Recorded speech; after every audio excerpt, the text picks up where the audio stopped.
Josh Heupel hired Seth Littrell to join his staff this season. We need to talk about why he has done such a thing and what that could mean for Tennessee. What's up, kinfolk? It's RJ Young. I am not on a step mill. If this is your first time watching the number one college football show, welcome. Thank you for joining us here.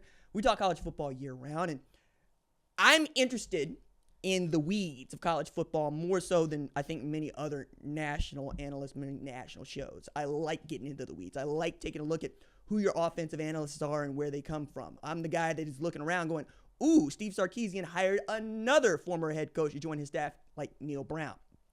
This time, it's Josh Heupel, who just led Tennessee to its first playoff appearance, who is going into a year two with Nico Iamaleava as quarterback, and is needing to make up a little bit of the difference with Dylan Sampson going into the NFL draft and needing a new star at tailback.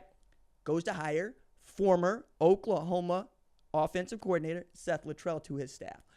My first thought is, what do Tennessee fans think of this? Because you just hired the guy that got fired from the job that basically you put him in the dumpster for. Like, Tennessee dumped Seth Littrell in the dumpster when Tennessee played at Oklahoma. And then come to find out, after Oklahoma fires Seth Littrell, Josh Heupel says, hey, do you want to come work for me? Whatever makes you feel good. Like, I hesitate to say, but I will say, if it's a hire that makes Josh Heupel feel okay, you know, something like a security blanket, then let him have it, man. He got you to the playoff, even though they got boat raced by Ohio State.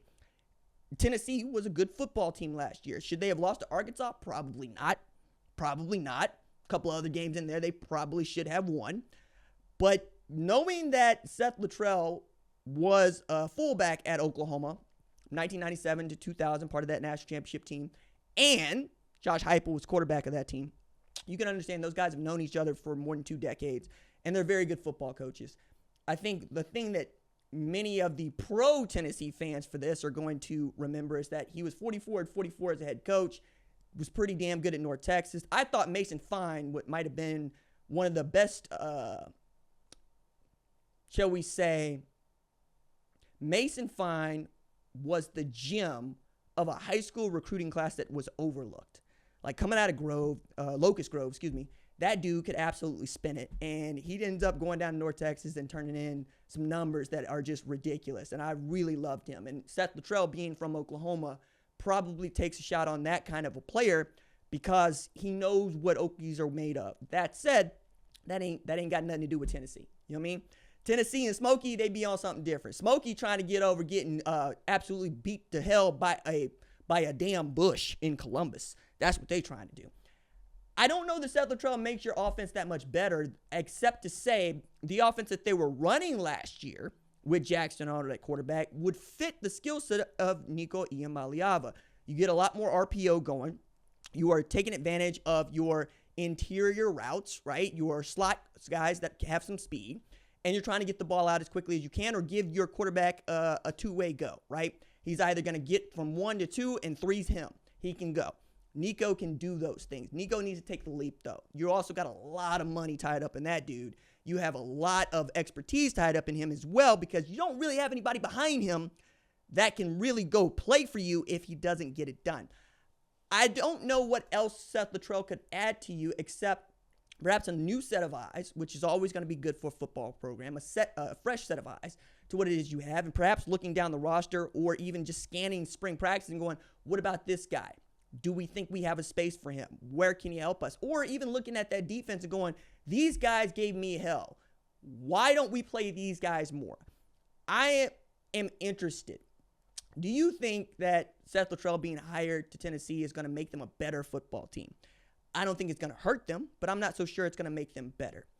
I also am always fascinated by the coordinator or head coach who gets fired and whether or not he decides to take a year off or join another staff as an assistant, or in this case, as an analyst. I think the analyst position has always been pretty good. Seth Littrell was in the analyst position when Oklahoma won 10 games. Jeff Levy as the offensive coordinator. People forget that. And then he got to be the offensive coordinator because he had such a close relationship with Jackson Arnold. Jackson Arnold playing high school football down in Denton, and that being where North Texas is. You know that Seth Littrell got to see a lot of Jackson Arnold, knowing damn well he wasn't going to North Texas.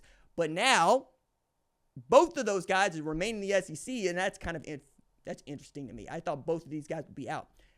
However, when we get back to talking about what it is that Tennessee has to get done, it's playing for the SEC championship, right? Like that's got to happen. You made the playoff before you played for the SEC championship in the Josh Heupel era. I think that's a glass half full kind of situation, but I can also understand if you're a Volunteer fan, like when are we going to get over this? When can we be the team that LSU continues to be, the one that turns out Heisman winners and national champions every decade, right? That seems to be what they are doing now. Basically, since Nick Saban showed them the way, you've had not one, not two, but 3 different head coaches win a national championship at LSU, right? If I include Nick Saban in there, we're talking about 7 national championships for that guy. We're talking about a national championship in 2003, 1 in 2007, 1 in 2011, 1 in 2019, and 3 Heisman Trophy candidates that we know about, right? I'm including Jamar Chase in there. And then 2 Heisman Trophy winners in Joe Burrow and Jaden Daniels that are outstanding. Why isn't Tennessee in that conversation? That would be the next question that I ask. Is Seth Littrell going to help them get into that conversation? I don't know. I don't know, and I say I don't know. I don't think so. I think if Nico Iamaleava is not the guy that is spinning it for 4,000 yards with 40 touchdowns, you've got a problem here. You have not done enough with what they've given. Now, that said, Tennessee's probably still feeling pretty good about itself after going through the Jeremy Pruitt era, the Lane Kiffin era, the Derek Dooley era, the Butch Jones era. They're probably very excited about what they have now. So if Seth Littrell can make them feel good, they're going to keep this up. The thing that you need to also pay attention to if you are Tennessee is what is everybody else doing around their general manager situation, because we know that Oklahoma just leveled up with Jim Nagy, and we also know that while Tennessee was able to keep some guys that I think are important, like Boo Carter, for instance, I'm still trying to figure out what it is Danny White wants to get and what it is Josh Heupel wants to get out of this. Like I'm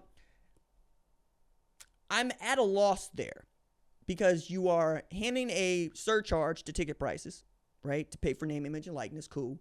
And you are yelling and screaming because Nebraska canceled a game with you. Okay, cool.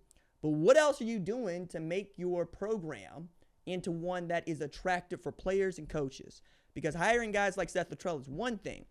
But I look around and I say, is Josh Heupel doing the most he can as a play caller? You've had the Broyles Award finalist in Tim Banks, right?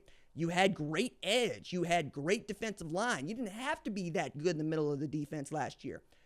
What else are you doing to make this roster, your personnel, better?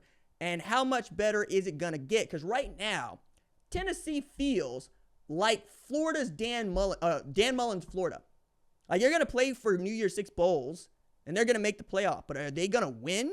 Are they going to win championships? That remains to be seen.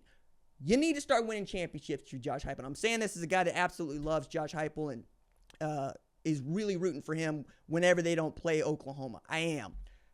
But at some point, you got to remember, you're the University of Tennessee.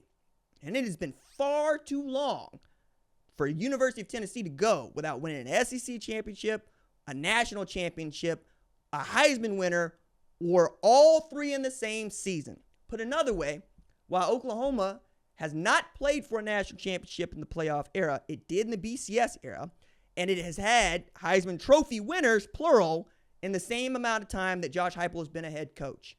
Now it's your turn to try to see if Nico is the guy, or perhaps Josh Heupel might need to look at himself and do a little bit more rearranging to his coaching staff.